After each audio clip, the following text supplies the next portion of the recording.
Hello, my friends, and welcome back to the She Thinks Big podcast. I am happy to be here today because we are diving into a topic that I think every business owner, every coach, consultant, thought leader, marketing agency owner, anyone out there needs to think about, and it's protecting your big ideas. And I get a lot of questions about this, or if I even broach the topic and say, "Hey, have you thought about trademarking that?" Then people might like, "Wait, what? Why should I be doing that? Or should I be doing that? Or I haven't thought about that."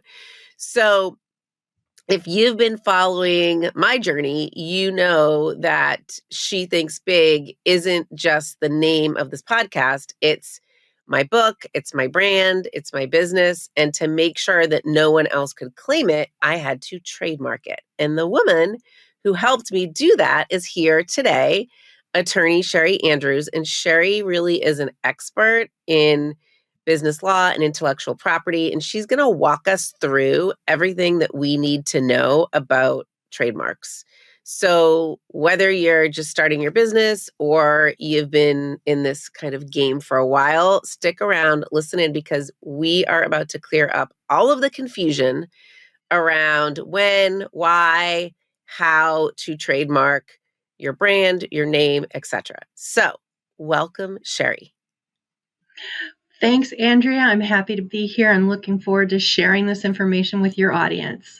Tell the audience a little bit about who you are and what you do in your own words. I did it in my words, but tell them in your own words. Okay, so I'm Cheri Andrews. I am a small business and trademark attorney. I'm licensed in Pennsylvania and Maryland, so for one-to-one, just daily services, contracts, policies, that kind of stuff, I work only with clients in Pennsylvania and Maryland. But for the trademark end of things, because that's based on federal law, I can help clients no matter where they're located. And I work with them to make sure that they're getting their brand protected and that they're not accidentally infringing on somebody else's brand. Yeah. So let's just start at the beginning. What is intellectual property and why should we care about it? Okay, intellectual property in general is a series of rights. It's rights you have to content you've created, inventions you've made, brands you've created, and there's several different types of intellectual property. But what you really need to know about it is that if you don't take action for most of this, then you're going to end up losing your rights. So let's talk just briefly about the different types. First off, there's patents. Patents are all about new and novel inventions. So typically they are something tangible that you can hold in your hand, that somebody has created that's brand new, or that's an improvement on prior creations. There are something called method patents as well. They're a lot harder to get, and I don't practice patent law, so we're going to leave that there. But patents is about inventions. Okay. Then there is copyright. Copyright is all about your creative expression. So copyright covers everything from books, podcasts, blog posts, those kind of things, to music, movies, sculptures, paintings, artwork of any kind. So it's all about that creative expression.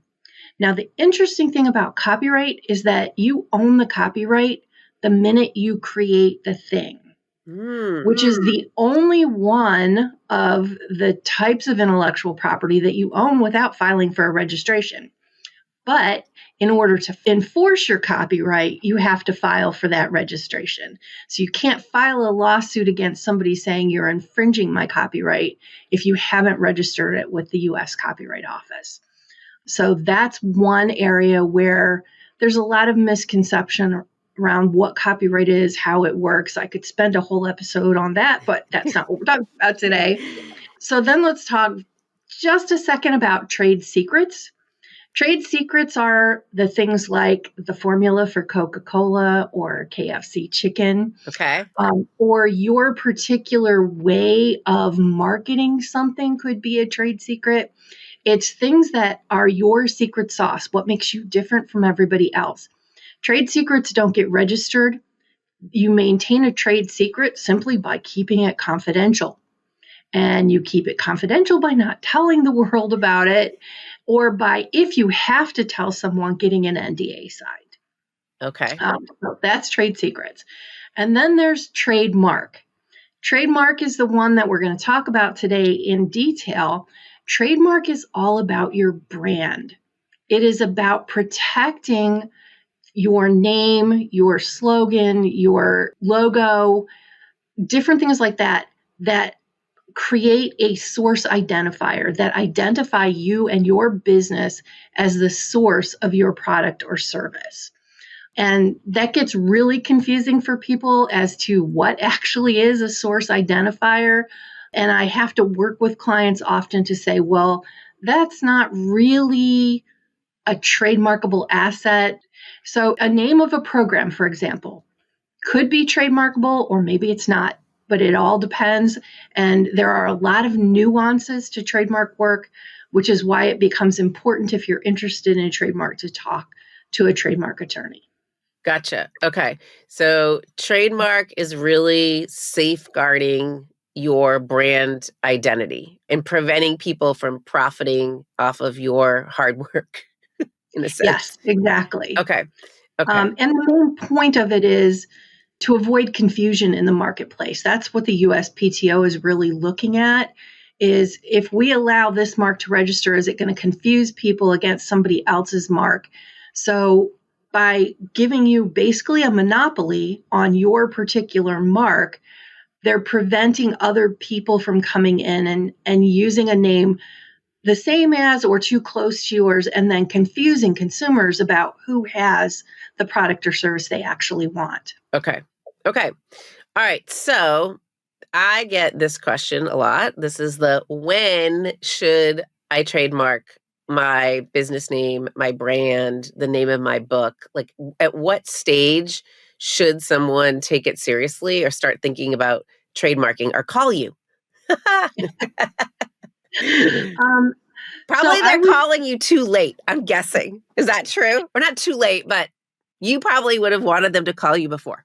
I don't know. so when you really want to start thinking about it is at the very beginning, because choosing the name of your company or the name of your program or the name of your product is an important choice. It's not just, can I register this in my state as a business name? It's, if I do register this in my state as a business name, am I stepping on somebody else's toes who already has a registered trademark? So I love to get involved at the very beginning and help guide business owners to choosing a name for their business that, if they eventually want to grow and have, that presence, and they are going to need that trademark, that they've chosen a name that's strong, that's subject to trademark protection, that's not infringing on anybody else's mark, and that will get them where they want to go. And the problem with that, of course, is the names that you want to choose from a marketing perspective, because it tells people what you do, are not the names that really work well for trademark purposes. So it's a bit of a balance between, just saying you're mismarketing and, it tells you exactly who you are and what you are, versus a name that's really unique and distinctive and that will make you stand out in the trademark world. Yeah. So, right at the very beginning is the best time to get involved, before you actually file with your state for the name of your business, making sure that that name is one that's going to work. Now, most of the time when I'm meeting with clients, they picked their name out a while ago. Yeah. They're not coming to me at the very beginning. They're coming to me at a point at which they've been in business for a while and now they're thinking about trademark, which is still a good time, because it now is better than never. Right. But then we do something called a trademark search, and we have to look at, does your name infringe somebody else? Is it too close to somebody else? Is it strong enough to get through the USPTO, or is it merely descriptive of what you do, which would end up being denied by the USPTO. So we have to look at a lot of different things. And oftentimes I'm ending up saying to these clients, I wish you had talked to me sooner. I would have told you to choose a different name. But the fun part of it is we get to figure out, how do we make this name work, or what small tweaks can we make to it to make it work? Yes. Or do we need to go back to the drawing board because, hey, you picked a name that somebody else already registered. Oops. Yes. I know, because it was interesting, like the small, we didn't have to do any tweaks, but I could see how you could tweak it slightly and make it different. I think I came to you after the book. I don't know if it was published yet, but it was on its way to getting published. All the decisions had been made. So I kind of I was late in the game and I lucked out. But think about, like, if you've put money into branding, website, all that stuff, only to find out that you can't use that, or you can't trademark it, or if you're using it, you're in jeopardy. Someone could come after you. I mean, that's a lot of time, energy, and money. So yeah, sooner rather than later, right? Like I said, in a perfect world, it's at the very beginning, Yep. before you even commit to the name for your business. But if you come to me later and we go through the search, and I've unfortunately had this happen with a number of clients where the name that they've chosen, that they have when they come to me, ends up being something that I can't get trademarked for them because it is confusingly similar, or they come to me because they got a cease and desist letter from another trademark owner. And exactly what you said about all the money that you spend on branding and setting up your website and SEO and all of those things, that all goes down the toilet and you have to start over. Mm-hmm. You have to come up with a new name. You have to come up with new social media handles and basically redo everything you've done in your business. And there's cost involved, certainly, a new web domain, a new design, all those things. But then there's also the lost opportunity costs of being sidetracked in your business to rename and then having to put that all out to your existing base to understand that you've changed your name. And it can sidetrack you for literally months where you're not focused on building your business, you're focused on redoing. Yeah, like the rebrand is tough. It's tough. Yeah. Okay. All right. So let's say you're going to go for it. What is the process? Like, what can we expect? All right. So the process, and I'm going to start with, it's not a quick and easy thing. It's not filing. I tell people that all the time. I was like, okay, so first off, this is not going to happen in the next month. Like, you're not going to, it's not check it off the list, because you actually don't even know when you're going to be able to check it off the list, honestly. So, okay, good. So the process itself takes 12 to 18 months to get through the USPTO. With me, it starts with the trademark search. And in the trademark search, we look at not just the USPTO, but state databases, the internet, social media, just kind of apps, all the things, to make sure that your name is actually available for registration, to make sure that there's not an existing registration that you're going to be confusingly similar to make sure that there's not so much use on social media by somebody else who may have prior rights. So basically what we're looking for is to make sure that the name you've chosen is distinctive, that there's nobody else who already has a registration for that name or something confusingly similar, and that there's nobody else out there in internet land or social media land who has prior rights to that name because they've been using it ahead of you. And, then things get a little dicey. So we look at all those things and issue what's called a trademark opinion letter. And in that opinion letter, we tell you what we found in the search and what we think your chances are, basically, of getting your mark through registration with the USPTO. Now, let me say this, no matter what I put in the opinion letter, there's a caveat. Nothing is guaranteed in the trademark process, because the question of whether something is confusingly similar, whether it's merely descriptive, whether it even qualifies for trademark registration is a very subjective one, and that's up to the examining attorney at the USPTO to decide. Now, I can make arguments and try to convince him or her that no, we're right. This is good. It should go through, but there's no guarantees, and no trademark attorney will guarantee that your mark will register. But having done the work ahead of time, we know what the potential obstacles are. We're ready to answer them. And it's rare that we get blindsided and get hit with something we didn't see in the search. So if the search is good, we move forward to the application process. Filing the application sets your priority date. And by priority date, what I mean is that anybody who files an application after you for the same or similar name, for the same or similar products or services, would have to wait until your application is decided before theirs would be addressed. And if yours is approved and registered, theirs will likely be denied. So the sooner you get in, the sooner your priority date is, and the more people you're excluding from down the road. The application, I won't go into what all's in it because, that gets very detailed. But once we file the application, we then sit around and wait for like 8 to 10 months. That was true. Your guesstimate was true. We sat around and waited, right? Yep. So 8 to 10 months, then someone at the USPTO called an examining attorney will take a look at the application. They will either approve the application for publication or they will issue an office action.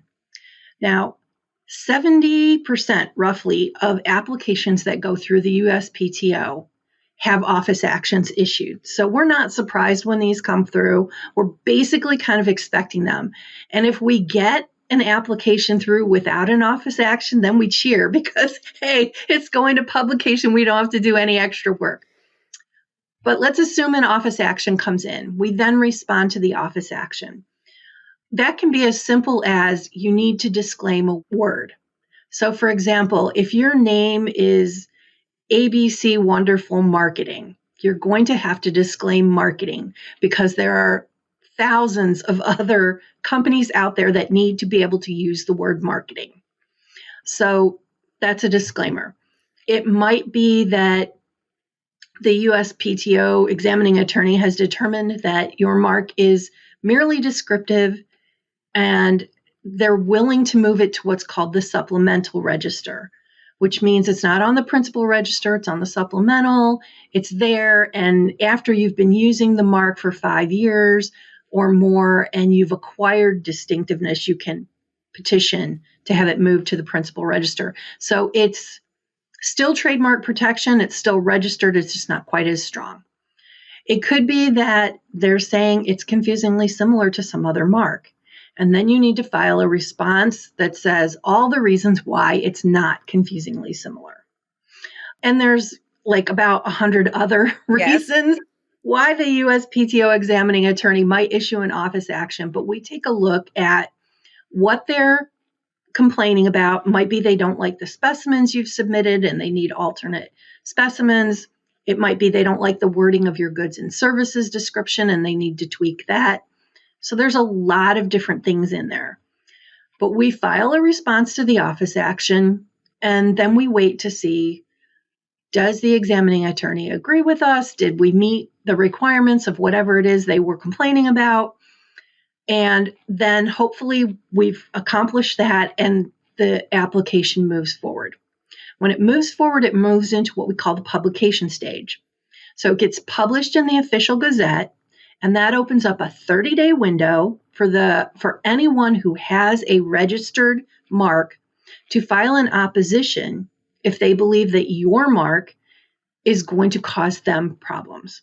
I want to say if you've done the research up front and done that trademark search and really dug into what other marks are out there, you already know that there's a likelihood that there's not going to be any opposition filed. Because if you thought there would be, you probably wouldn't bother spending the money to file the trademark application in the first place. If I had a reason to believe that there was going to be an opposition, I would be counseling my client to think of another name, basically. Okay. That's Okay. So let's assume we get through the 30-day period and no opposition is filed. Then your mark goes to registration. That takes the USPTO, I'm not sure why, but it takes them about another 12 weeks. And then they issue the registration certificate. And now, yay, you are registered. So that's the process. And the whole thing, as I said, 12 to 18 months. And a lot of that range depends on whether you get an office action and how long it takes the USPTO to review your response to that. While you're going through that process, and this is something that you and I never talked about, but I thought later on about it. Can you use that TM in a circle? Or when can you use the TM in a circle versus the R? You can use the trademark sign, the TM, Yep. and it doesn't need to be in a circle, it can just Okay. be the TM. Okay. At any time, whether you have filed an application with the USPTO or not. Really? Really? Okay, that TM only tells the world that you think this is your intellectual property, that you think this is your brand, Oh, okay. Interesting. that you're claiming it, but it doesn't give you any rights. It's So just interesting. Okay. So anyone I'm could just claiming this, and for the most part, we assume that people are doing that when they're in the application process, Okay, maybe that's why I thought that. that they're taking it seriously. Yeah. The registered symbol, which is the capital R in a circle, cannot legally be used unless your mark has officially registered with the USPTO. Okay. Got it. Now, I have seen people using that mark because they don't understand what it is, and they're using it illegally because they haven't even filed an application with the USPTO. Okay. But that R actually stands for registered, and it means you have in hand the registration certificate from the USPTO. Okay. Okay. All right. So thank you for clearing that up. So once I got my trademark registered, I did feel sort of this huge sense of relief. But I also then started thinking, and you helped me think through this, is this just a one and done? Like, is that all I need to do? And the answer was no. No, it's not just a one and done. Once you have the registration, you have established your rights to the name, but you can lose those rights if you don't be proactive about maintaining them. Yes. So, maintaining includes policing to make sure nobody else is using your name. And if you find people who are using your name for the same or similar goods or services, now, if they're using your name for something totally different, so for example, your name is for business coaching and in that world. If somebody else came along and used She Thinks Big for medical services, that would not be an infringement. That would not be a problem. They are allowed to use that name for something totally different. Okay. All right. So if you find someone using your name for the same or similar services, you need to send them a cease and desist letter and say, hey, here's my registration certificate. I own this name. You need to stop using it. If you don't do that policing and send out those cease and desist letters, you can eventually lose the rights to your name. The other thing is there's something called maintenance filings with the USPTO. So after you've received your registration certificate, your first filing will be between years 5 and 6, that you will have to let the USPTO know that you are in fact still using that mark, and you will have to provide specimens to prove that you're still using that mark. The second maintenance filing is between years 9 and 10. Same deal. You have to prove you're still using the mark. After that second filing, it's every 10 years. So at the point at which you stop doing the maintenance filings, you will lose your registration. Okay. Your registration can go on for years and years and years, 30, 40, 50, 100 years, as long as someone keeps filing those maintenance reports saying that the mark is still in use. Okay. I bet that's where some people like drop the ball, right? I mean, Yeah. They do. Yeah. And then they lose the registration, and somebody who wanted that name is waiting in the wings, watching to see if they file their maintenance documents. And when they don't, they swoop in and file and scoop it up. Yeah. Interesting. Okay. So having the trademark does increase the value of your business in a sense, right? And Yes. so if you were ever to sell your business, having that registered trademark is a huge asset. Agreed? Would you agree? Agreed. Okay. Especially if so let's take, for example, the business name. Think about this. Let's do one that everybody knows, Nike. Okay, Nike Corporation is the business name. Just Do It is their tagline. The swoosh is their logo. They have all that trademarked, as well as the name of pretty much every product they've ever put out. So think about, Air Jordans. Yep. You've heard of it. You know what it is. It's theirs. If Nike wanted to sell off, whoever bought that would want that name, that tagline, that logo, because without it, it's not Nike anymore, Yeah. right? Yeah. It's just a sneaker company or So running. Yes. Yes. this is the same for you, even though you're a smaller business owner, even though you don't have the global reach of Nike, it's still the same thing. If you get to a point where you're ready to sell your business, owning those assets makes your business more valuable. Okay. Yeah, totally. That's the thing, because sometimes people talk to me about how they want to, they want to create a succession plan, they want to move on, they want to sell their business. And if they have their name trademarked, that creates more value. Interesting. All right. So here are my top 3 questions that are statements that I guess I get that I think we need to give our opinions on. So, all right. Someone says to me, well, I mean, I own my business name because I registered it as an LLC. That is a misconception, right? That is a terrible misconception. So let's go. It's not just your business name, it's also your URL. Yeah, So your your domain domain name. name. Right. Yes. Owning those doesn't do anything more than your domain name. What you own is the right to use that particular string of characters on the internet. That's all Yes. it means. Your LLC business name registered with your state. All it means is that you are allowed to use that name in your state, period. It does not give you trademark rights to it.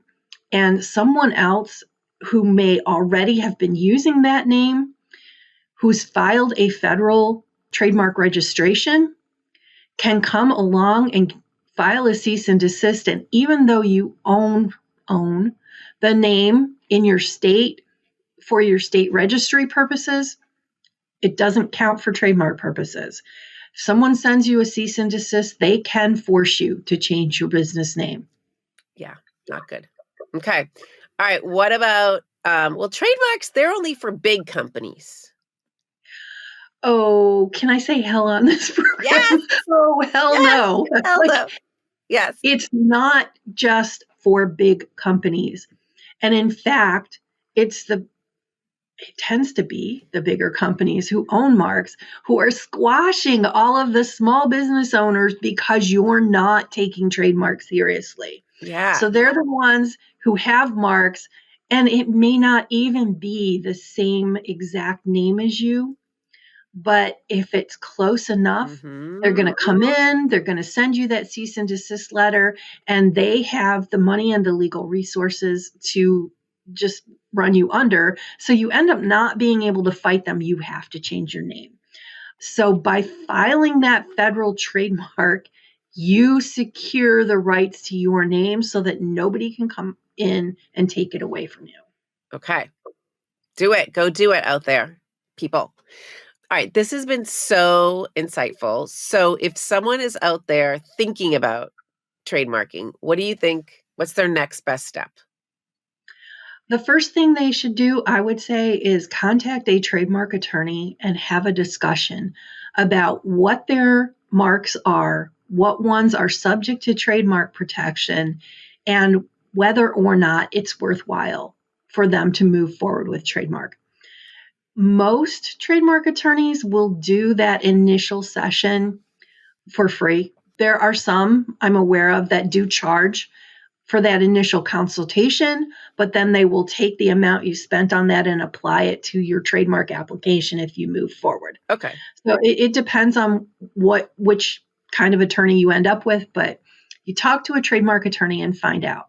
And the reason why I say you're finding out whether it's worthwhile or not, because if you have a really generic name, you're not likely to get trademark protection, so there's no reason for moving forward. Yep. If you're never going to do business outside the confines of your own state, so let's say you're a landscaper, you're going to hit 2 or 3 counties, maybe. Yeah. Maybe. Yep. If that's your geographic area and you're never going outside those confines, you don't need a federal trademark. You can get a state trademark. Mm-hmm. So you can register with your state trademark database. It's quicker, it's cheaper, and it will cover your needs. So, when we look at this, not everybody needs to go file a federal registration. And I know there are attorneys out there who will tell you, oh my God, you need to file a registration and you need to do it now. And you should have done it last month. Yeah. I'm not that attorney. I'm going to talk to you honestly about the value to you and your business and whether the asset you're creating, the business you're creating is even subject to being sold or transferred. I mean, let's say you're a business coach, but you coach in such a way that it's 100% on you. And the idea of selling the business just completely wouldn't work because your clients wouldn't go to anybody else. The only person they want to talk to is you. And you're not into training somebody to become you. And really, realistically, what's going to happen when you decide to retire or stop doing this business is you're just going to let it end. You'll let your clients drift off by attrition, and you're not looking to sell it or anything like that, then you probably don't need a trademark. Yep. So we talk about all of those things. And going back to those who will say you have to file right now. Filing for a trademark is not an inexpensive endeavor. It's a little bit of pricier of the things you might be doing for your business.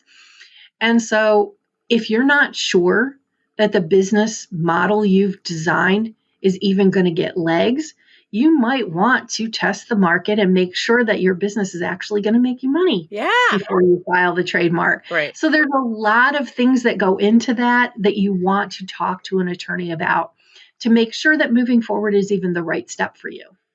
Totally. Yes.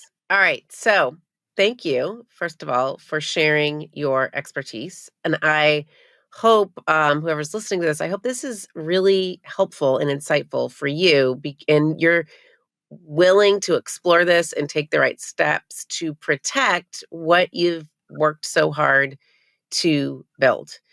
And for all of you who out there have been thinking small about trademarks, it really is time to think big. No pun intended.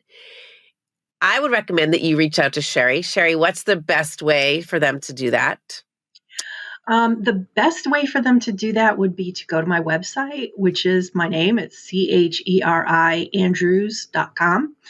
And there is on my website information about trademark, a link to book a trademark call. And, we get on a Zoom call and we talk about it. That's what I do. Yep. I want to say even if you're not feeling like you're ready to move forward to an application, getting the trademark search done to make sure that you're not infringing somebody else's name and that you don't have to worry about a cease and desist letter showing up on your doorstep. Mm-hmm. There's a lot of peace of mind involved with just that piece of it. So even that might be something to consider if you're not ready to move forward to application. True. Totally true. We will have the link to Cheri's website in the show notes, of course. And if you are listening to this and you think that someone else out there needs to hear this, please share this episode with them. You'd be doing them a favor. And I think more and more female business owners need to know this kind of thing because it really is, it's important you've done a lot of hard work. So If it needs to be protected, let's protect it. Okay, my friends, I will see you next week. Cheri, thank you for being here. I really appreciate it. Been a pleasure. So happy to be here. Thank you. Listeners, thank you for taking us on your journey to Target or folding laundry or doing whatever you're doing as you're listening with us today.